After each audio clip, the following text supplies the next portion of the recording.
欢迎跟懒羊羊一起种花草蔬果，皆是欢喜。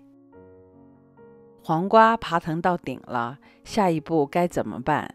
方法有2种，打顶和落蔓。今天我们一起来具体分析和学习实践一下，最后还会分享一个迂回的方法 workaround。黄瓜作为无限生长型，理论上是可以一直长高的，但因为空间的局限，我们必须采取措施。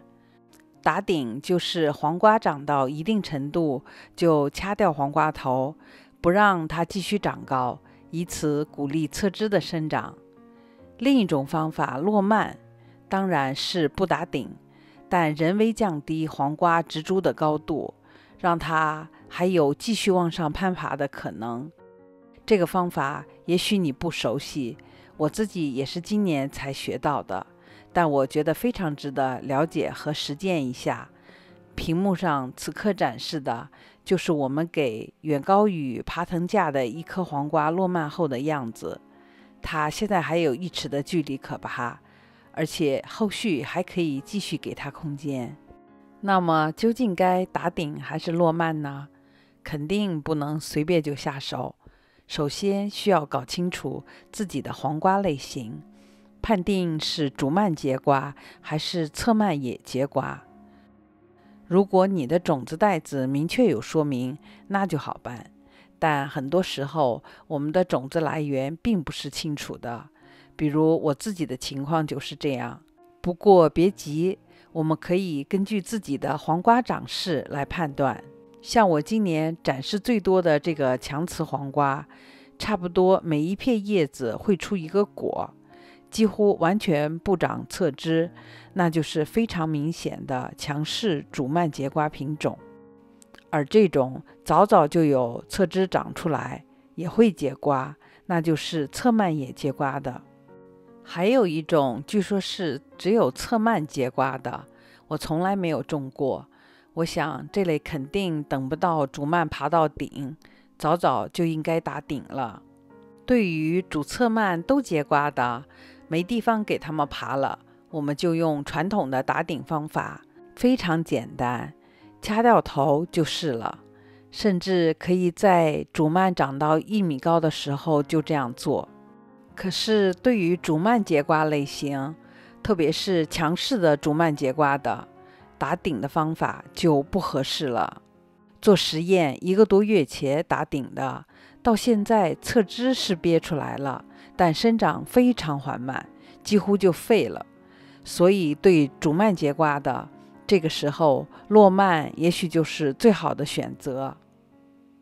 这个呢是我今年新学的，看了很多资料，但各种因素限制，做的也许很不到位，请有经验的朋友指正。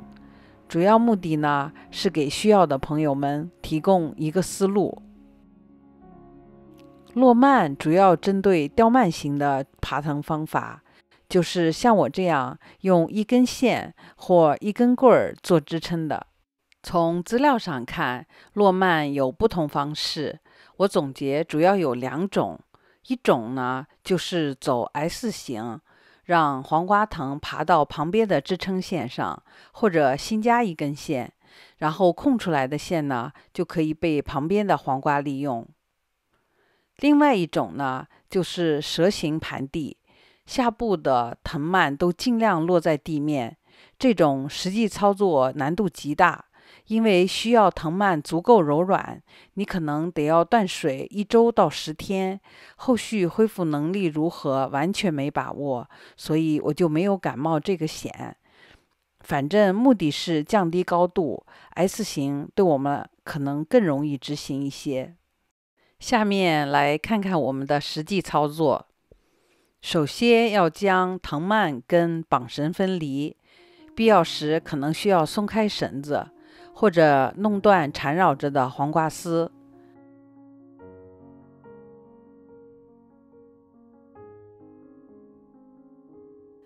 等大约3/5的上部藤蔓拆开以后，就向旁边牵引，一定顺着藤蔓能够自然伸展的方向，千万不要硬掰。